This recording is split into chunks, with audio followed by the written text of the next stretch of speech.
What's up, guys? It's DC here. Today's episode is brought to you by Anderson Art and our newest outerwear piece, the Mauna Kea jacket. So this holiday season, guys, you'll catch me wearing this everywhere. It doesn't matter if I'm picking out a tree with my family or if I'm at the tee box with my boys in the cold. The Mauna Kea jacket is the perfect mix of performance and luxury. Look how nice this thing is. I mean, come on. Guys, it doesn't get more comfortable than this jacket right here. So use code DC20 all holiday season to save on the Mauna Kea jacket and all of the best performance apparel out in any arena at Anderson Ord. Now let's get to the episode. Daniel Cormier! So one of the things is I hate when you get compliments. Why do you hate that? I don't know. I don't like when you. He's I a don't, terrible bro. friend. I don't like. He's not a good I friend. don't like when you get compliments. Are we on? Are we Yeah, we are definitely okay, live. Can we just tell the world? Can you admit to the world you're a terrible friend? What? You've said that. You're open about it. Be honest. I will say this. Who called you whenever you were in recovery? Who spent hours with you on FaceTime when your leg was broken and the world turned their back on you? Hours? Management. Hours? Hey, look, listen, Chris, stop. Chris, That's true. Chris, who spent? You didn't call me one time. Listen, who spent hours with you when your managers, Sarah, I'm calling you, they turned their backs on you when the world didn't want to talk to you and you were in your darkest place? Who called and offered you a podcast? I got Me? I got no recollection of that. Me. It was me that Wait, did it. oh, that's right. You did. Yes, But I then did. You didn't know. I You called didn't you. offer me the podcast. I because called I you. said okay, and you I said. called you. And I didn't get a call back. You forgot about me. I called him multiple This guy, times. how messed up is that? He goes, yo, how would you like to do a podcast with me on ESPN? Or something like that. Or is it ESPN or something you wanted to do? I go, I'm down, let's do it. He goes, all right, especially you're in a tough time right now. Let's go. I think you'd be great at it. We can kill it. We got great chemistry. You're such great a liar. chemistry. I go, oh my God. Oh my God. I called my wife. I go, babe, I got a great podcast going with DC. It's going to be awesome. I'm super excited. Let's go. Something to do when I'm coming back from this injury. Such a Make liar. some money. And then he never called me again. That is such a lie. And then next thing you know it, you were on with, what's his name? What's his name? He's not with you anymore. The black guy? Yeah. Say the black guy. What's his name? Say it. You're on with the black guy. Say it. No, I don't see color. What did he look like? His name is Ryan Clark. Yeah, Ryan Clark, great football player. But then we start doing. But then, guys, for the record, then I invited him onto my weigh-in show, and now he's a regular. I got you that job. You did. I did get you that job. No, So don't no, even. you didn't. I got myself that job. Are you kidding me? You got me that job? I swear to God, I vouch for thank you. you. Guys, Chris Weidman. Yeah, Thanks for up? checking in with me. no problem. Guys, normally you see me and Chris together on our show, the UFC Morning Weigh-In Show featuring Daniel Cormier. Did you say your show? Wait. Yeah, I don't even think you messed that up. You actually did it on accident. No. Daniel was Cormier, good. the UFC Morning Weigh-In Show featuring Daniel Cormier, Oh, okay. starring Daniel Cormier. Yeah. Chris Weidman's there too, my favorite guy. Yeah. Chris, man, another fight week. How you feeling, dog? Like, so last time you fought, the guy kept poking you in the eyes. Or you kept poking him in the He eye. kept poking me in the eye. So he got really mad at me. Yeah. And you too. No, I poked him in the eyes. But I poked him in the eyes. And then more remember, than- I remember that. And then we put the goggles on for the weigh-in show. Yeah, We yeah. got in trouble. You know he got really mad at us? He says he goes to sleep every night hating me and you. I can't believe you got thrown into it. The fact that he literally, I swear, did you see that? It was like I saw MMA the fighting. interview. It was all over the place. I was like, damn. He said he jeez. goes to bed at night hating us. And that was his fight week. I think he just fought and lost. He just I'm like, fought a man, couple weeks ago. and my thing to him was like, bro, focus on your fight. Why are you going back? Why are you going to sleep? We screwed that poor kid, man. Yeah, I don't know what happened to him. But I hope the UFC doesn't cut him. You were fighting well. You're fighting Yeah. well. You're fighting smart. How much better does it feel now, a couple fights removed from the injury, and then having the fight against Tavares where he was leg kicking and leg kicking and leg kicking? That was a nightmare. And you openly told me you had doubts in there, in those moments. But now we're into our second fight since. How good does it feel to be back and like the confidence that you're gaining with every appearance? Yeah, that first fight back, man, he leg kicked the crap out of me. I really didn't even expect it, but these dudes are gonna come at my legs, and I thought I'd be able to kick right away, kick back. You know, someone kicks you. I couldn't do it, man. My mind wouldn't let my body do it, and I was like, holy shit, I got a problem here. And then the second fight with Bruno Silva coming back. You kicked way more. I actually threw the kick almost immediately, and I'm like, holy shit, I did it. All right, that monkey's off my back. I wasn't scared to throw it anymore. So, and my leg, it's been a long recovery even up until this point, and I'm finally like springing again and moving well on the feet. I feel really good. You feel good. Yeah. So when you are at this point in your career, right, where you still feel like you're viable, and the opponent options start to come out, like what are you looking for when you hear Eryk Anders? Then you go, okay, this is a fight I can get up for. This is one that interests me because he's also a guy that's been around for a while. And hell, if anybody would have said 5 years ago, Chris Weidman, Eryk Anders, 95% of people would say they would expect you to win. Yeah. Is that like when you get that name? Is that like one that like immediately is like, okay, it's good for me? I think it's a good fight for me. You know, a big, strong kid, athletic, comes forward, he hits hard. But I've definitely gone against way more devastating strikers and better mixed martial artists in my career. So it's a good fight for me. At this point in my career, I'm taking a fight at a time and just seeing how I can perform out there, see where I'm at. I still feel great in the gym. You know, with all these young bucks, I'm still doing my thing. But you got to perform under the lights, and I think it's a great fight for me to see. You know, all right, where am I at? You know, you have always possessed great striking, but wrestling was always the key. Lately, you don't wrestle as much. Like, you really don't seem to want to wrestle. Like, is No, it the I energy?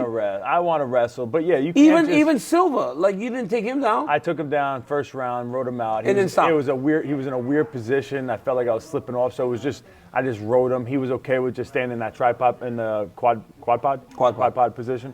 1, 2, 3, 4. Chris. Yeah. I know. I always say tripod there. I don't know why. And then the second, I felt like I was piecing him up on the feet.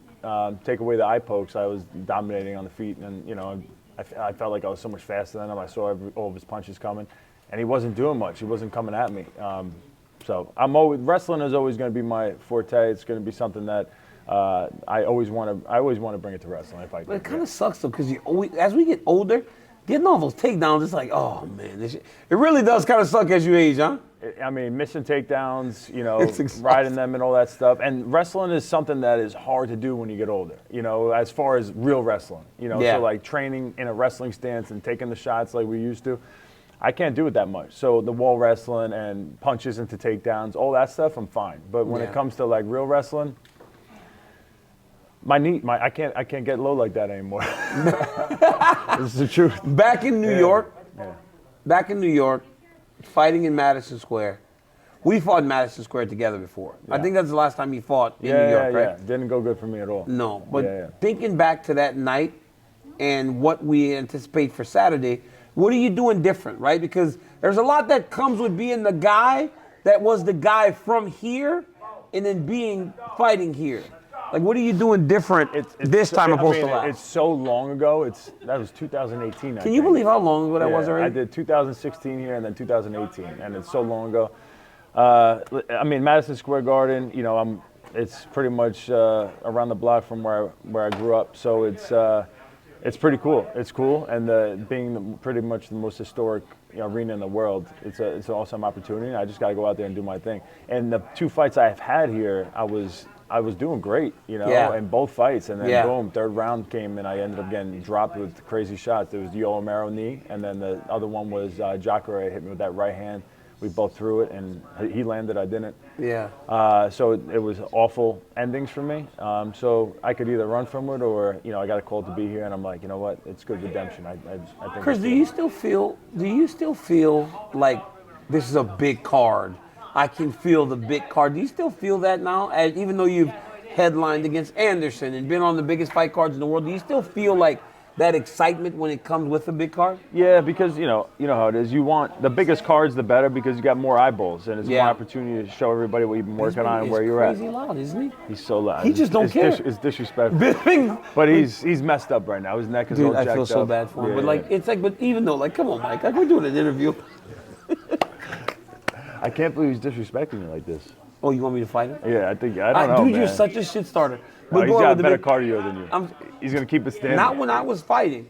You had great cardio. My cardio was so sick for a big guy. You broke people. That was what you did. Last thing before I let you go, Chris. Jon Jones is fighting Stipe Miocic, right? What do you make of that fight? And then I gotta ask you this because you and I do like these things together. Jon Jones is saying he just won't fight Tom Aspinall said that he's going to fight Alex Pereira if he wins. What do you make of all this, man? It's the craziest thing. Well, you know, it's smart because I think the UFC would actually love to make that fight, and for Jon, it's a great matchup, you know, because of the wrestling. And people have built up Alex Pereira, which he built himself up. You know, he's knocking everybody out. So it's a huge fight, but I think Jon Jones sees what a lot of people aren't looking at with that as far as the wrestling. I mean, Pereira really hasn't gone against a wrestler in his career. Jan Blachowicz right? shook him down. But he's not, and so did But Adesanya. Jan's not a wrestler, right? But none of them were wrestlers, right? Yeah. Like wrestling. And John's based. a much better wrestler than those guys. And Jon grew up wrestling. He was a state champion out here in New York, and he was a good wrestler in college. And junior college national champ, recruited by everybody. Yeah, he was a top tier talent, and when it comes to wrestling, so I think he's light years away with wrestling against Pereira. The Stipe Miocic fight, I mean, people are sleeping on Stipe. Why are they sleeping on Stipe? They're sleeping on Stipe. He's a monster. Dude, he comes forward. He's huge. He's way bigger than he was. 250 pounds. When he was fighting like Francis Ngannou, he was like 230. he was like barely 230. He wasn't eating. I don't know what his deal was, but now he's like 250? 250. He told me today, and he's looks good 250. Yep. You know, like abs and stuff. He comes forward. He's tough as fuck. He's tough. He's not gonna. There's no giving up in him. He comes forward. He's got heavy hands. He mixes it up to the body, and his wrestling too is real good. I trained with him a bunch of times. He's really good. And then you know, people they see Jon Jones as the greatest of all time, and they just think it's going to be, you know, a decimation. And Stipe's been out for a while, so that's what they're looking at. But Stipe's probably looking at, all right, Jon Jones went to a close decision fight. A lot of people thought Dominic Reyes beat him. He went to a decision with Oven St. Preux. He went to a decision with Thiago Santos. That's one. Anthony Smith.